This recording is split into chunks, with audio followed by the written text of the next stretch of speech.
Now we will see next punctuation mark, the apostrophe. अभी apostrophe का चिन्ह ऐसा होता है, आपने देखा होगा कि शब्दों के बीच में जो है इस तरीके से चिन्ह लगा होता है, तो इसको हम कहते हैं the apostrophe, apostrophe mark. To from the possessive of noun, possessive noun जो होता है जहाँ पे किसी का नाम आता है, it's a use for the human beings name or the animals name, जहाँ पे भी किसी का नाम आ जाए, it's either in a singular or the plural, तो वहाँ पे हम क्या करते हैं, यूज़ करते हैं. इसका यूज़ इट मीन्स का चिन्ह के लिए होता है. अगर हिंदी में आप देखेंगे तो का, इसकी मीनिंग होती है का. ये जो एपोस्ट्रॉफी वर्ड लगा है इसकी मीनिंग होती है का. तो जब सिंगुलर होता है तो सिंगुलर में हम एस के पहले एपोस्ट्रॉफी यूज़ करते हैं, और अगर प्लूरल है, प्लूरल वर्ड में हमको बोलना है तो वहाँ पे ध्यान में रखना है एस या ई एस जब लगा रहेगा उसके बाद हम जो है कॉमा का सॉरी एपोस्ट्रॉफी का यूज़ करते हैं. सी द एग्जाम्पल, जैसे मैंने लिखा डॉग्स हाउस. अभी डॉग्स हाउस इट मीन्स कुत्ते का घर, राइट. तो यहाँ पे मीनिंग क्या हो गया, का के की, तो उसके लिए हमने एस का यूज़ किया और बीच में हमने पंक्चुएशन मार्क दिया एपोस्ट्रॉफी. The boys parents. अब यहाँ पे बॉयज़, यहाँ पे बॉयज़ ये प्लूरल नहीं है, एस लगा दिया तो प्लूरल नहीं होगा, इसका मीनिंग हो गया का. जब भी आपको कोई वर्ड का में लिखना हो on that time you have to mind कि इस तरह से एपोस्ट्रॉफी लगाना है. राहुल्स बुक, राहुल की किताब. अभी राहुल की किताब, तो यहाँ पे क्या लिखेंगे हम, राहुल्स, एपोस्ट्रॉफी लगा के तब एस लिखेंगे, राहुल्स बुक. और इसी तरह से जब हमारा प्लूरल होगा तो कैसे लगाएंगे, एस और एस के बाद में, जैसे द काउस फूड, गायों का भोजन. अभी गाय गाय गाय गाय से गायों, राइट. तो यहाँ पे हो गया गायों का भोजन. बॉयज़ बॉल, लड़कों का. अभी यहाँ पे बॉयज़ ये हमारा प्लूरल है, अगर हम यहाँ पे लगा देंगे यही एपोस्ट्रॉफी तो हमारा ये सिंगुलर हो जाएगा, बट हम एस के बाद में एपोस्ट्रॉफी लगा रहे हैं तो इट मीन्स ये हमारा प्लूरल हो गया. गर्ल्स हैंड, लड़कियों का हाथ या लड़कियों के हाथ, राइट. तो इस तरह से हम एपोस्ट्रॉफी का यूज़ करते हैं का के की के लिए. दूसरा हम कहाँ यूज़ करते हैं apostrophe, to show the omission. Omission मतलब होता है लोप, जहाँ पे कुछ लेटर्स जो हैं वो गायब होते हैं, नहीं होते हैं, लेटर्स हम नहीं लिखते हैं, on that time we use a apostrophe. For example जैसे डिडंट. अभी यहाँ पे अगर देखोगे तो ओ गायब है, ओ का लोप है, ओ ओमिशन वर्ड है, तो यहाँ पे हमने लिखा डिड नॉट. इसका डिडंट का फुल फॉर्म क्या हो गया, डिड नॉट. तो इसके लिए वी पुट अ, ओ की जगह पे हमने क्या लगा दिया, एपोस्ट्रॉफी. 1 o'clock. अभी हम ये नॉर्मली वर्ड यूज़ करते हैं 1 o'clock, बट हम कभी ये नहीं बोलते 1 of the clock. उसका पूरा क्या होता है, ओ का ऑफ द क्लॉक, राइट. तो यहाँ पे ओ एफ वर्ड गायब होता है 1 o'clock. तो इस तरह से ओमिशन लेटर्स जो हैं, ओमिशन लेटर्स जिसका लोप होता है, जो विलुप्त होता है, उसको एक्सप्रेस करने के लिए भी हम जो है एपोस्ट्रॉफी का यूज़ करते हैं. Now we will see next one. Next हमारा punctuation mark, the semicolon. अभी सेमी कॉलन, सेमी कॉलन का यूज़ कहाँ करते हैं, the semicolon. Semicolon it means अर्धविराम. अब हम अर्धविराम का यूज़ कहाँ करते हैं, जैसे to make the gap between two sentences smaller. जो दो सेंटेंसेस हैं, जब बड़े सेंटेंसेस होते हैं तो उसको छोटा बनाने के लिए हम सेमी कॉलन का यूज़ करते हैं. जैसे यहाँ पे हमको एक सेंटेंस एग्जांपल में लिया, let's go to library to study. अभी यहाँ पे सेमी कॉलन का यूज़ किया, अर्धविराम का, ठहराव लिया. It's the only place where I can fully concentrate. अभी एक हमारा एक लंबा सेंटेंस था और इसे हमने क्या किया, इसे 2 पार्ट्स में डिवाइड कर दिया. so that we use the semicolon.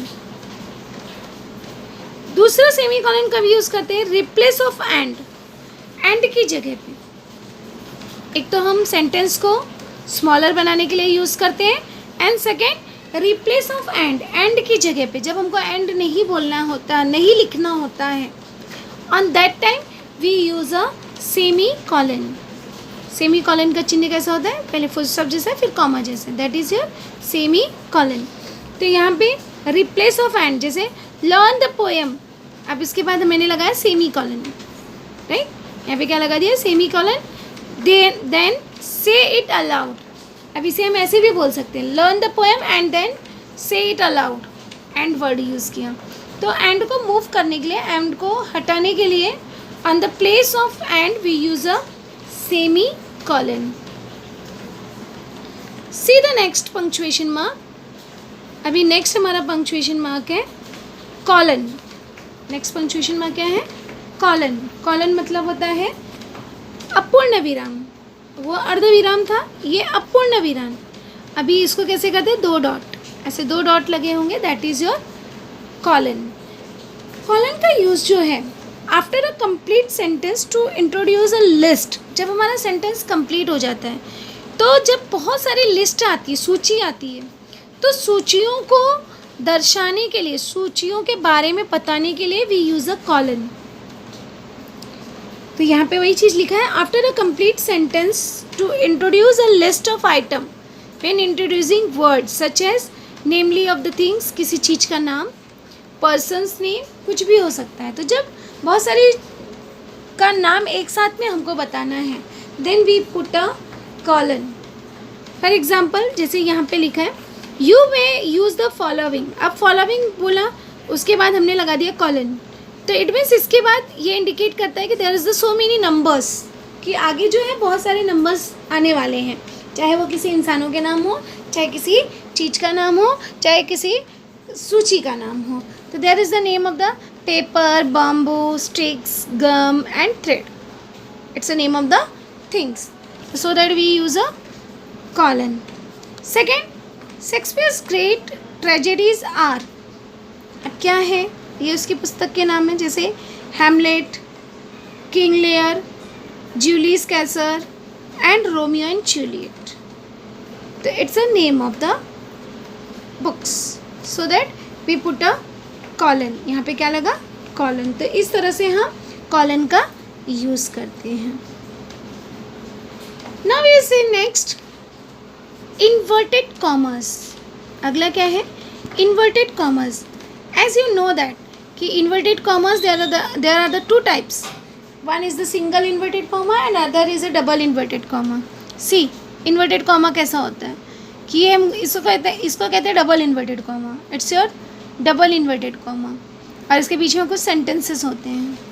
It's your single inverted comma, right? और इसको हिंदी में कहते हैं अवतरण चिन्ह। अब इन्वर्टेड कॉमर्स का इस्तेमाल हम कहाँ करते हैं? कहाँ करते हैं इन्वर्टेड कॉमर्स का इस्तेमाल? To separate, first thing, see the first, to separate direct speech from the rest of the sentences. बाकी के सेंटेंस से जब हम डायरेक्ट स्पीच को एक्सप्रेस करते हैं, डायरेक्ट स्पीच के बारे में लिखते हैं, जिसने जो बोला है उसको जैसे का तैसा हमें बोलना है, on that time we use a double inverted comma. हम क्या करते हैं? डबल इन्वर्टेड कॉमा यूज़ करते हैं। फॉर एग्जाम्पल जैसे मैंने यहाँ पे लिखा है वेयर डिड दे गो। अभी वेयर डिड दे गो मैंने किस में लिखा? उसको डबल इन्वर्टेड कॉमा में। It's your inverted comma. आज द राइटर, अब ये रेस्ट ऑफ सेंटेंस हो गया, बाकी का सेंटेंस हो गया आपका। बाकी के सेंटेंस से अब इसे अलग करने के लिए मैंने क्या किया? I put a double inverted comma. Second thing है to mark out titles of the stories, poem etcetera. किसी का हम जब टाइटल लिखते हैं, राइट, चाहे वो स्टोरीज हो, पोएम हो, वॉट एवर इट बी, कुछ भी हो, on that time we put a double inverted comma और a single inverted comma. You can use, it's up to you, there is a no format. कोई format नहीं है कि कब आप डबल इन्वर्टेड कॉमा यूज़ करो और कब single inverted comma. Here you can use single inverted comma also. जैसे it's a name of the book, title from sir with love, तो I put a double inverted comma. Next if, that is the name of the poem, तो इसलिए इसको किस में लिखा मैंने, double inverted comma में. Walk a little slower, it's a name of the poem, so that we put a comma because it's a title. अगला हम देखेंगे कि कब हम यूज़ करते हैं. जैसे to enclose close words, quotes words are phrases within a sentence. जब हमको सेंटेंस में कोई क्योट वर्ड होता है, कोई अवतरण वाला शब्द होता है, उसे एक्सप्रेस करना होता है, या कोई फ्रेज वर्ड आ जाए, कोई मुहावरे का शब्द आ जाए, on that time we have to use a single inverted comma और अ डबल इन्वर्टेड कॉमा. उस समय हमें सिंगल इन्वर्टेड कॉमा यूज़ करना है या डबल इन्वर्टेड कॉमा यूज़ करना है. For example, without even so much as a sorry. अभी sorry is your quote word, एक हमने क्योटेशन डाल दिया, या आप कोई कोटेशन डाल रहे हो ऑन दैट टाइम जिस पे हमें फोकस करना है, ज़्यादा फोकस करना है, तो उस समय हमें कॉमा सिंगल इन्वर्टेड कॉमा या डबल इन्वर्टेड कॉमा लगाना है. तो without even so much as a sorry he went away. See the next one, तो हाइफन. हाइफन का क्या मतलब होता है? हाइफन इट मीन्स संयोजक चिन्ह, जो जोड़ने का काम करता है. हाइफन मतलब क्या होता है? जो जोड़ने का काम करता है, जो ऐसा होता है. ये जो चिन्ह हम यूज़ करते हैं, तो ये क्या करते हैं, हम जोड़ने के लिए यूज़ करते हैं. तो फर्स्ट कब यूज़ करते हैं? While writing numbers. जब हम क्या करते हैं, नंबर्स नेम लिखते हैं फ्रॉम 21 to 99 या आगे भी जो भी है, तो 21 से अभी 1 to 3 में तो आप हाइफन नहीं लगाओगे, माइंडेड. जैसे 21 लिखना है, 22 लिखना है, राइट. तो इस तरह से 33, 68 जब हम नंबर्स नेम लिखते हैं, on that time we use a hyphen. Second thing, when writing out fractions use as a adjective. जब हम क्या करते हैं, जैसे जो वर्ड जो हमारा 1/3 भाग लिखना है, 1/3, राइट, तो उसको जब हम वर्ड्स में लिखते हैं, जैसे 1/3, तो 1/3 को हम क्या लिखेंगे, 1/3 ऑफ द फील्ड. तो जब हमें उसे इस तरीके से लिखना है, वर्ड्स में लिखना है, तो on that time we use a hyphen. After prefix, sometime it's happen that prefix, जब हम प्रीफिक्स लगाते हैं, जैसे all American, ex cadet, self appointed, तो यहाँ पे प्रीफिक्स, अभी prefix suffix as you know that, तो प्रीफिक्स के पहले जो है हम यहाँ पे हाइफन का यूज़ करते हैं. Between part of some compound nouns, जो हमारे कंपाउंड नाउन होते हैं, जोड़ने वाले शब्द होते हैं, उसमें भी हम क्या करते हैं, हाइफन का यूज़ करते हैं. फॉर एग्जांपल मदर फादर, अभी mother hyphen father. Father in law, यहाँ पे एग्जांपल दिया मैंने, फादर इन लॉ, तो यहाँ पे father in law we use a hyphen. Great grandfather, अभी यहाँ पे भी हम क्या कर रहे हैं, वी यूज़ अ हाइफन, कि हाइफन का यूज़ किया है. सी द नेक्स्ट, अब हम अगला देखेंगे, the dash. When we use a dash, कब जो है हम डैश का यूज़ करते हैं. अभी हाइफन और डैश दोनों दिखने में लगभग सेम होते हैं, बस हाइफन छोटा होता है और डैश थोड़ा सा उससे बड़ा होता है. डैश को हम कहते हैं अपसरण चिन्ह. डैश को क्या कहते हैं हिंदी में, अपसरण चिन्ह. दोनों चिन्ह आपको देखने में समानता दिखेगी. The first thing, to indicate a sudden change or a break in thoughts. जब कोई अचानक से कुछ परिवर्तन होता है या तोड़ने के लिए, विचारों को तोड़ने के लिए, विचारों में ठहराव लाने के लिए भी यूज़ अ डैश, हम क्या करते हैं, डैश का इस्तेमाल करते हैं. फॉर एग्जाम्पल जैसे मैंने यहाँ पे लिखा, I am sure he will agree, but, अब एग्री तो है, but no he is so self willed. अभी यहाँ पे थॉट्स चेंज हो गए, राइट? तो यहाँ पे हमने क्या किया, we use a dash to suggest halting और हेजिस्टेंट स्पीच। जहाँ पे हम रुकते हैं, हकलाते हैं, ठहराव ला जाते हैं, वहाँ पे भी हम क्या करते हैं, वी यूज अ डैश। जैसे sometime it happen that we repeated the word, कोई शब्द हम बोलने जाते हैं बट हमारे मुंह से वो डबल बार निकल जाता है। इट्स हैपन विथ एवरीवन, सभी के साथ होता है। फॉर एग्जाम्पल जैसे I can't imagine what you expect from me. अभी I we repeated that word, right? We hesitate, हम हिचकिचाते हैं या रुकते हैं, हॉल्टिंग, तो so that we put a dash, वहाँ पे हम क्या लगाएंगे, dash. To emphasise I define a part of sentence. किसी पार्ट ऑफ सेंटेंस को हमको जब डिफाइन करना होता है, जैसे जब आप किसी चीज़ की डेफिनेशन लिखते हो, तो डेफिनेशन लिखते समय आप क्वेश्चन लिख के उसके सामने डैश देते हो, right? It means you define that particular word, उस पर्टिकुलर वर्ड को आप क्या करते हो, डिफाइन करते हो, परिभाषित करते हो। तो जैसे Martina, that grand lady of lawn tennis is making a come back. अब यहाँ पे मैंने यूज़ किया डैश का, मार्टिना को डिफाइन करने के लिए। तो in this way we use a dash. See the next one, capital letters. Capital letters is also part of punctuation mark, it's a very important. और इंग्लिश लिखते समय you have to always mind that, इसका हमेशा आपको ध्यान में रखना है। Capital letter from A to Z, A से लेके जेड तक। तो when we use, see first, the first letter of every new sentences, ध्यान में रखिए, जब भी हमारा नया सेंटेंसेस स्टार्ट होता है, जैसे फुल स्टॉप हम लगाते हैं, फुल स्टॉप के बाद जब भी हमारा नया सेंटेंस स्टार्ट होता है, on that time first letter should be capital. पहला लेटर जो है आपका कैपिटल होना चाहिए। Second, proper noun. जो प्रॉपर नाउन के वर्ड्स हैं, अभी नाउन के प्रकार बहुत सारे होते हैं, तो उसमें आपको बताया गया होगा proper noun, common noun, in this kind.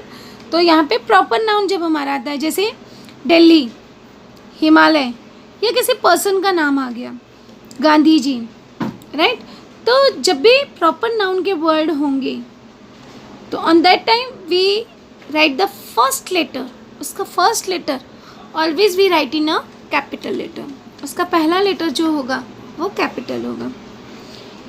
Mind it, ये बहुत सारे बच्चे स्टूडेंट्स मिस्टेक करते हैं। द प्रॉपर नाउन आई, सर्वनाम है ये आई। अब आई वर्ड जब लिखना होता है तो सिंगल है ये, इसको कई सारे बच्चे स्मॉल में लिख देते हैं। No, it's a wrong. I कहीं पे भी हो, उसे आपको क्या करना है, कैपिटल में लिखना है, इफ़ इट इज़ अलोन। लेकिन जैसे इट वर्ड आ गया, आई टी, इट, तो वो स्मॉल लेटर हो जाएगा, आई टी। अब ये नहीं कि आई कहीं पे भी है तो आप सब जगह कैपिटल लिखोगे, नो। जब वो अकेले आई है, on that time you have to use I capital letter.